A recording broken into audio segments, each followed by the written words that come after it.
rocking with some of the realest coaches in the game. Coach RB and Coach CB.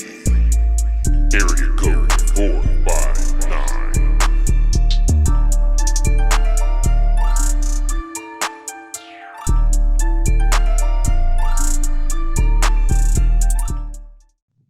What up, area code 459? It's your boy Coach B, and I'm here with my co-host Coach CB. What's up, Caitlin?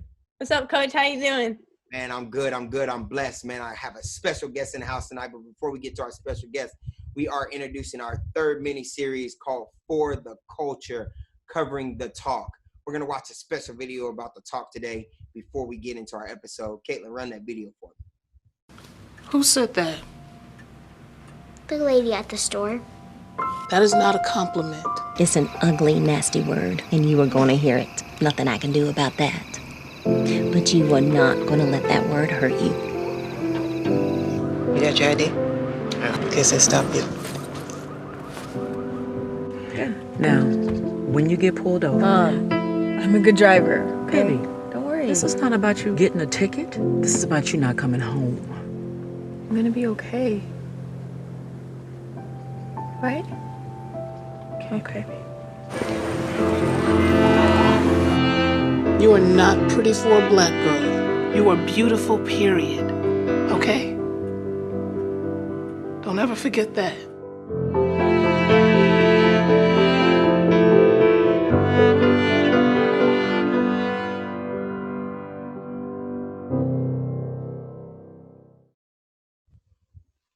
Man, after a powerful video by PNG called The Talk, I'm super excited to introduce this young lady. She's a coach. She's a mentor. She's a builder. She has been a true Wonder Woman and a trailblazing educator. She's the current director for a mission-driven, not-for-profit organization, the College Board, where she leverages her skills, expertise, experiences to promote equity and access for all students in education. 2017-2018 recognized as one of the rising leaders in the state and district partnerships of that organization. She's a present member of the President Advisory Committee of the African American Presidents for the University of California. She served on the African American Task Force for Student Achievement. Not only does she serve on a committee, she's also collaborated with different workshops and summits all over the West Coast. In her spare time, she's 1 year away from her doctorate degree in philosophy and higher education. But most of all, this Wonder Woman is a loving mother and a dear friend. Hello, Miss Kenyatta Price.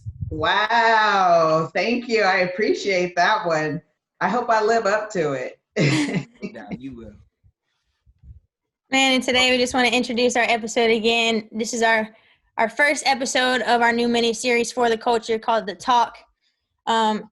And then we just want to dive through this new mini-series into current events around social injustice in our community. And this week's episode is going to be centered around the talk that Black families have with their children to prepare them for the racial bias that they may face in the world. So Kenyatta, for those that don't know what the talk is, can you please explain what it is and then the purpose behind it? Well, thank you. Thank you both for having me. So the talk, it's a conversation, it's a toolkit, so to speak, to help navigate through a world, right, that oftentimes doesn't value you. So I think that was its purpose.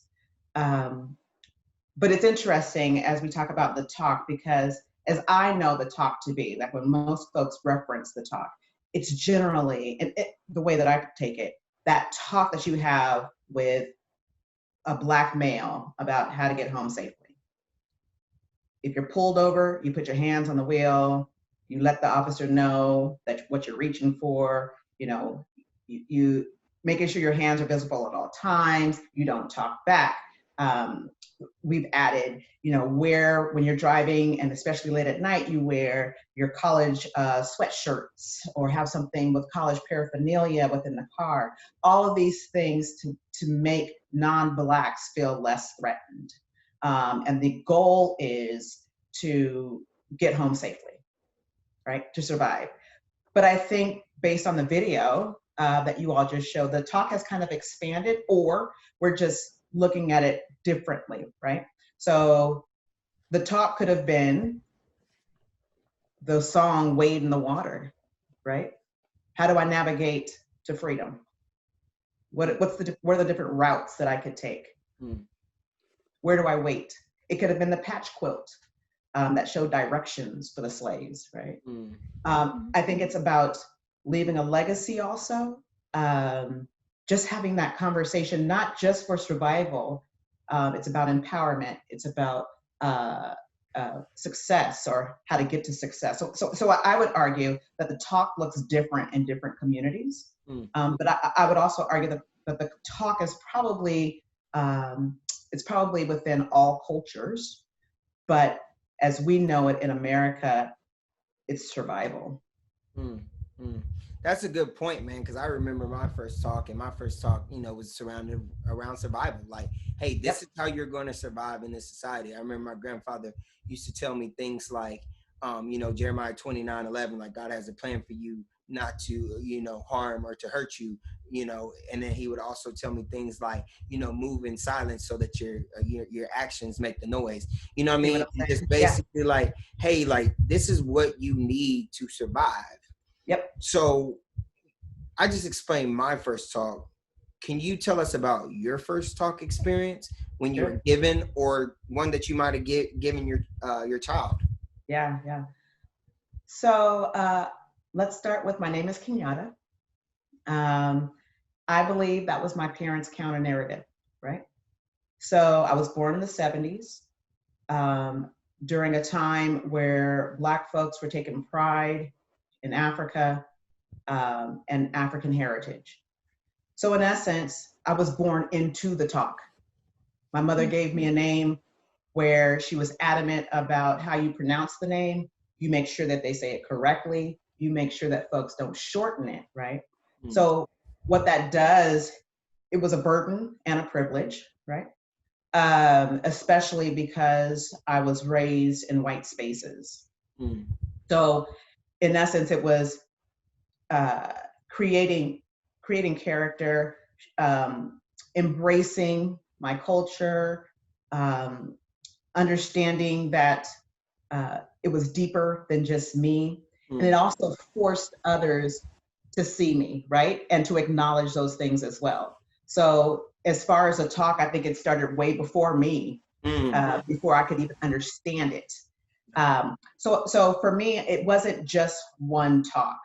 I'm the only girl of 4 within that union. So I overheard the conversation. That's why I know the talk, right? I overheard the conversations about how to get home safely, what you do, how you don't talk back, all these other types of things. But I think that there were other things along the way. So the talk, I think, has expanded to more of a conversation, an ongoing conversation. It's bigger than just one sit-down conversation. It's it's representation. So in our house growing up, for school projects and homework assignments, the magazines that I would cut out from, Ebony, Essence, Jet, like all of these different Black magazines, those were the depictions that I had. My mom was very intentional about that.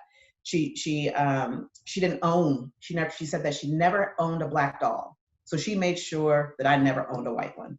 So that I could see myself in the dolls and the Barbies and things like that. So it's about representation, ongoing, and self-worth, right?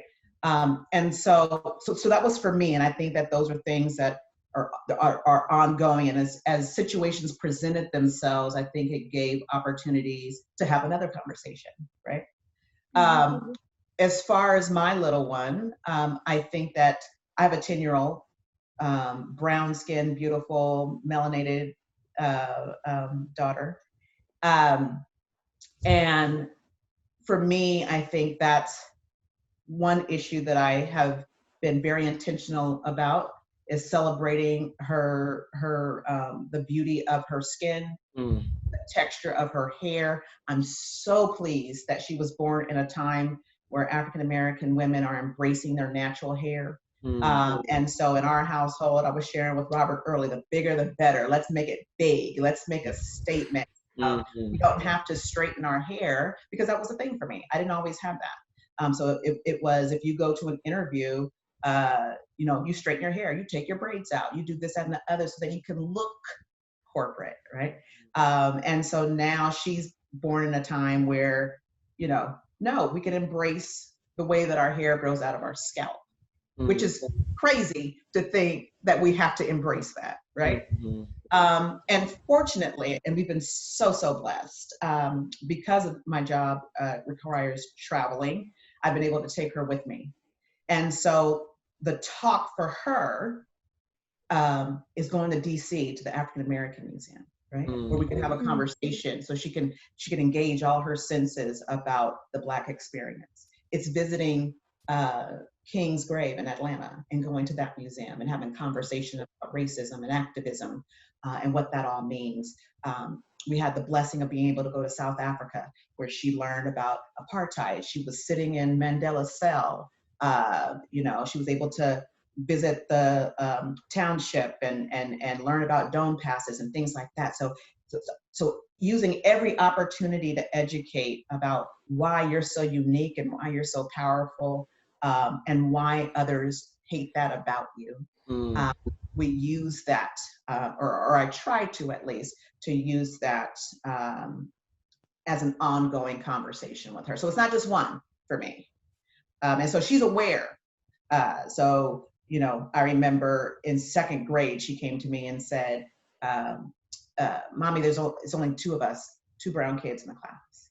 Or I took her to Santa Barbara and she said, there's not a lot of brown people out here. So she's very conscious of her surroundings and what people look like and things like that, and being inclusive. I like how you said it's an ongoing conversation, because I feel like the talk has kind of had a negative connotation behind it, to where it's only about survival. And I like kind of how you said that the narrative in your household at least has changed a little bit. But how can we as a society kind of help the narrative change from a negative connotation to where it's actually building somebody up? Yeah. Well, I think education, I think, is just so powerful. I think that has always played a significant role in my family. And I'm going to go off on a little bit of a tangent. I'm going to come right back, hopefully. Bring me back if I don't come back. So my maternal grandparents, 6th grade education my grandmother had, a 2nd grade education my grandfather had. My grandfather couldn't read. And I didn't learn that until I was an adult, because of the way that they were able to mask it. He was actually a truck driver. He couldn't read, but that's another story, right? They could not go to school because they had to work and they had to take care of the family. So they emphasized it with my mother. She was a young bride. They made sure that she made a promise that, look, even though I'm a young bride, I'm going to get my degree. Well, because of childcare or lack thereof, all of her children ended up going to school with her, creating this college-going culture that was kind of just a byproduct of her circumstances, right? That was the key to changing the narrative in my family, was education. That's all I know, right? And so I think in order to change the narrative, we have to be educated on who we are, where we come from, and what our capabilities are. I don't think the narrative, as far as, I think we add to the talk, we can't necessarily change the talk, right? Because we still have to survive. It's clear as day, especially now, that everybody doesn't come home safe, no matter if you have college gear on, if you're doing the right thing, you have your hands up. If you're not talking, yes, sir, no, sir, if you're doing all the right things, you still may not come home. So it's almost like, it's frustrating, actually, because we do spend so much time on the survival piece of the talk, and sometimes that doesn't do it. And so we have these conversations, and we still have these tragedies and these murders and things like that. But I do think that it requires a level of education and acknowledgement and embracing who we are. So, for example, after the George Floyd murder, I sent out a text message to my nieces and nephews, basically just, try to, just check in with them. And I express that this is happening oftentimes because of our greatness that has never been able to be duplicated or understood or stolen from us, and they can't contain us. And so this is why we have these issues. And until systematically or systemically things change, I think that there's still going to be a need for the talk. We just add to it. We add different things to it. I like that you said that, and I really do think that education is a big deal. I was an educator in the classroom for 10 years, and now I work in the corporate education space. And I was quoting the Declaration of Independence to someone in another conversation, and I said, endowed by your creator, that all men are created equal, that have the right to life, liberty, and pursuit of happiness. But a lot of people miss that all men and what it means. And you talk about the capabilities, you talk about the awareness, people in Black spaces are great. Look at sports entertainment, look at entertainment, but go past that, look at Black doctors, look at Black lawyers, look at Black educators.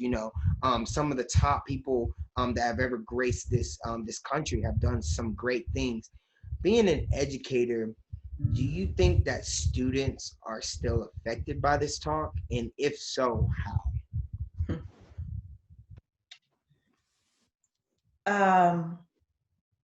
I think that it's a disservice if we don't give everybody, including all students, the talk, right? One is dealing with, it's your life. So I feel even more passionate about because we talked about education is one of the things that we need in order to change the narrative. So passionate about education. And so it's doing a disservice if we're not authentic, if we're not real, if we're not transparent with our youth and our students to help them navigate their way, not just to get home. How do I get through this high school? How do I get through this elementary school when the kids don't look like me, the teachers don't look like me, the counselors are telling me that I cannot do it? They're sending me to 2-year colleges and to other types of educational programs, and they're saying that 4-year universities are not for me. When I'm not invited to the rigorous courses, how do we support those students get through that system? And that's through the talk, right? And so I have tried in every space that I'm in, no matter what type of work I'm doing, I intentionally carve out space to make sure that I'm having the talk with Black and brown students, especially African American students, because they need that, because I can talk to them differently, and I can point out things that would relate to them that may not relate to anyone else. How do I get through this system, and understanding that they have somebody else to fall back on and another resource? Well, a resource is super important when it comes to education.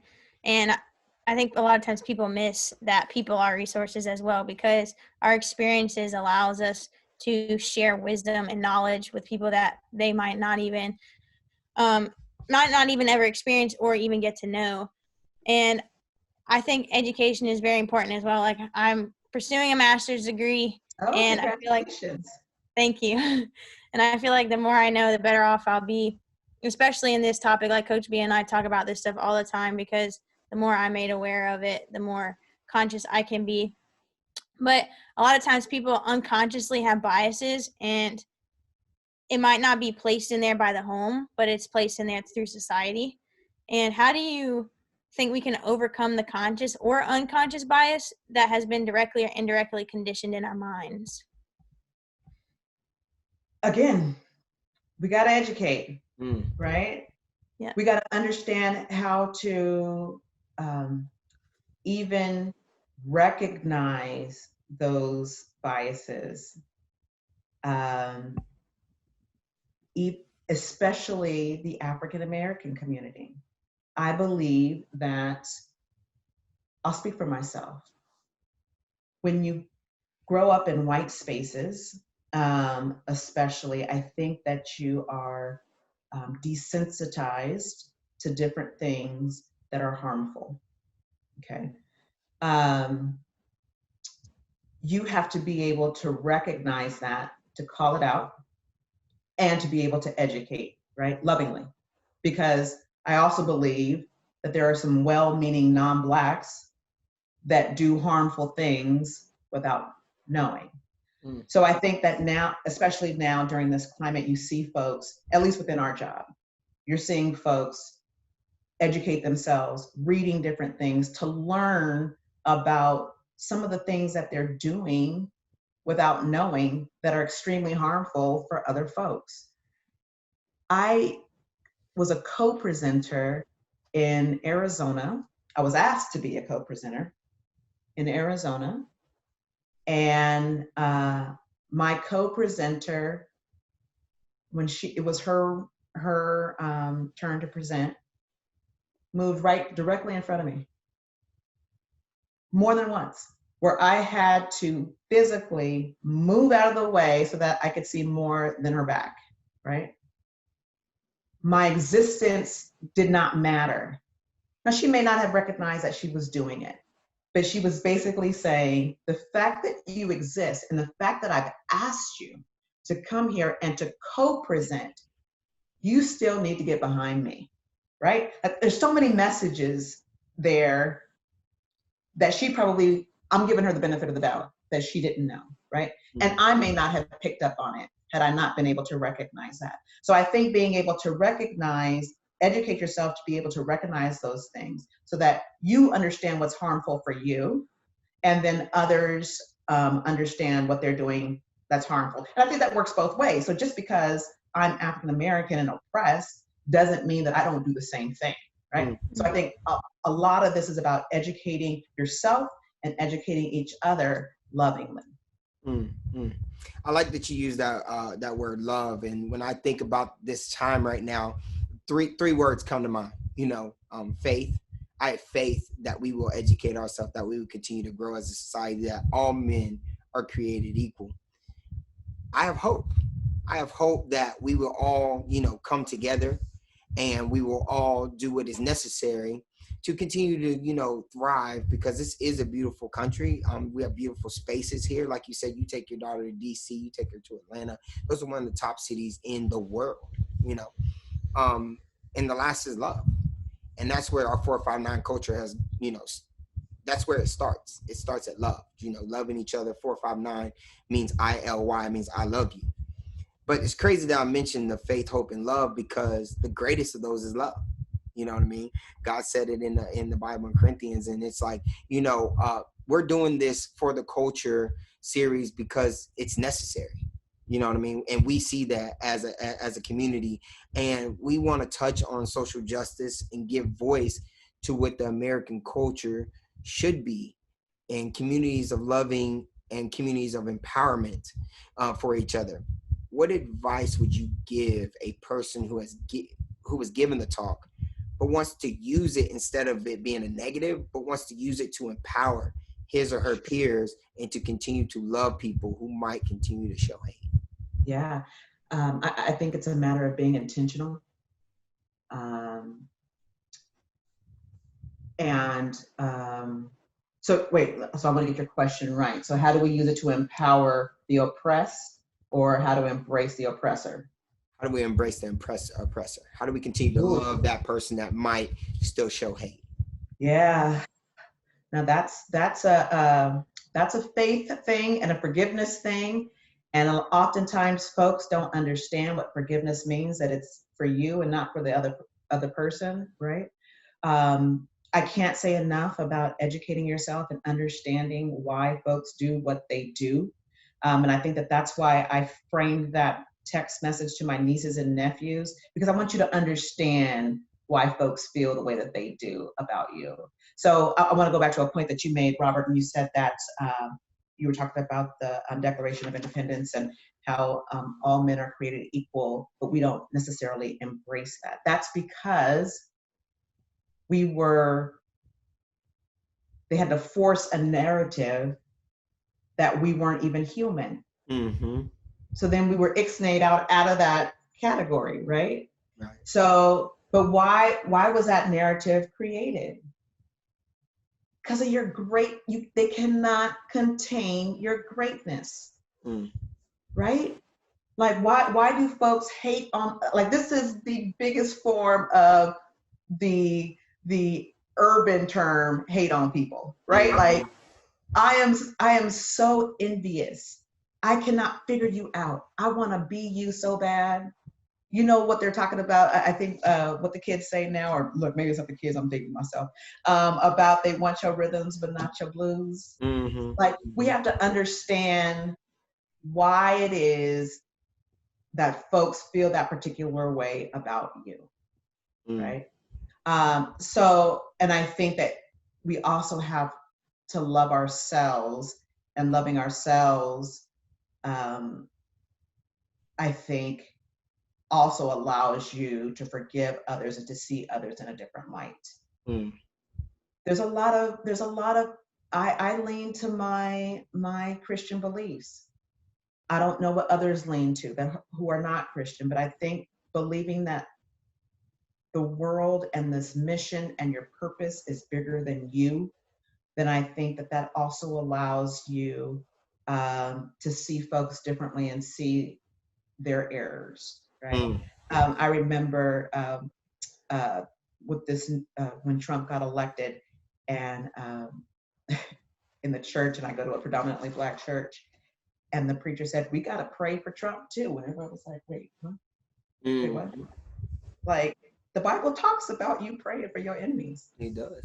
Right? Mm-hmm. So, like, if he fails, we right. That's right. So, like, and that's a hard thing to do, right? Mm-hmm. It's a hard thing, because when you forgive someone, or when you think you're forgiving someone, or when you want the best for those who are the oppressor, you feel like you're saying it's okay, whatever they did, whatever their wrong is okay. And we're not saying that. We're saying, I need that peace, and I need them to do better. Like it. Yeah, and I think I always touch on this, but I think all that comes back to communication. Sure. You know, one, you have to communicate with yourself and understand why you feel the way you do. And two, like you said, you have to know where other people are coming from. And I mean, again, Coach B and I talk about this all the time, but we always talk about, like, the difference in how a white kid and a Black kid grows up, and the way what they're taught is two completely different things. It's like, he might be taught how to survive in the world so he can come back at night, and I might be taught how to be successful in the world so I don't have to come back home, you know? And it's so crazy to me when we talk about that, and I really start to understand, like, wow, like, I look at other people and I'm like, why don't you know how to write a check? Why don't you know how to be financially literate? Like, why don't you know how to start a business? Like, why don't you know how to do all these things? But it's because, like, he wasn't taught that, you know? And instead of my parents talking to me about how to survive, they're talking to me about how to be successful on my own, and vice versa for him. He's like, how do you know all that, but you don't know how to live in the streets? You know what I mean? Like, you don't know how to be respectful out here in the streets. And so it's like, we have to understand each other to become better for each other. Sure. But my question is how does the need for the talk affect the preparation for Black children to become successful? Well, I think kind of what we talked about earlier, I think that the talk should be expanded. Mm-hmm. And it's interesting that you bring up that point about how other cultures may not offer the survival tips And that might, even though we do it out of necessity, that might also be to our advantage. How we handle adversity, being in spaces where it's not centered around you, where you're not the privileged one. How do you navigate through those spaces? So yes, I think, now talking this through, it could also be to our advantage, but I think that you do incorporate. So when we're talking about having the talk, yes, we talk about how the best way to get home, and how it's important for you to get home, and why you can't always seem to make on a roll the way that your white Peters can, or you weren't invited to the rigorous courses at school. So I think that we still have to have those talks. We have to have talks about empowerment and your beauty, like especially, and I speak on this a lot because of how it impacted me and my little one, and what beauty is, right? But I do think that as a community, we do start to incorporate talks about money management, property ownership. My daughter asked me the other day, out of nowhere, "Mommy, I want to learn how to do taxes." Mm-hmm. I was like, "Oh, okay, well, let's talk about taxes." So, and tapping into your networks, right? So my daughter has been saying that she wants to be a vet for several years. I have a friend who has a friend who's a vet and has her own places. And so what did I do? You need to have questions ready. So we visited the vet, and she had questions about how long does it take to go to school, this, that, and the other, whatever. I think we need to prepare the talk needs to be also survival, empowerment, preparation. I think it needs to expand to include all of those things so that we can set our kids up for success. And I really like that you said that because, honestly, I just had this talk with my sister who's getting ready to be a senior, who wants to be a neuroscience major and wants to go to Stanford. So she wants to go to the Cali side. But we literally just had this talk, and it was very powerful. It was about empowerment. It was about money management. It was about land, owning land and owning property. But to Caitlin's point, like, those were things that were not access to people in the 50s and 60s. Sure. I just literally watched a documentary on Compton that The Game did, and he talked about how this wasn't even possible in the 70s and 80s when he came up. So it's one of those things where it was a world that was not unlocked, but now that it is unlocked, and it seems that in this day and space that we're in now, that we're not giving back the key, keep moving forward, you know what I mean? And that's where we feel like the talk is very important, and that it can be used, and like you keep saying, Ms. Price, it can be expanded. So I'm super excited. Man, I'm so blessed. Go ahead. I do want to just add to that point, because I do think that there was a time where, and I still think there are, where the Black community understands the value in Black ownership, right? Mm-hmm. So my grandparents were one of them. Like, they didn't have the formal education, but they knew the meaning of land, right? The whole 40 acres and a mule, Black Wall Street. So we understood that. Somewhere along the way, something happened, and I guess other things became priorities. And I still think that there are folks that get it, just not enough. Right.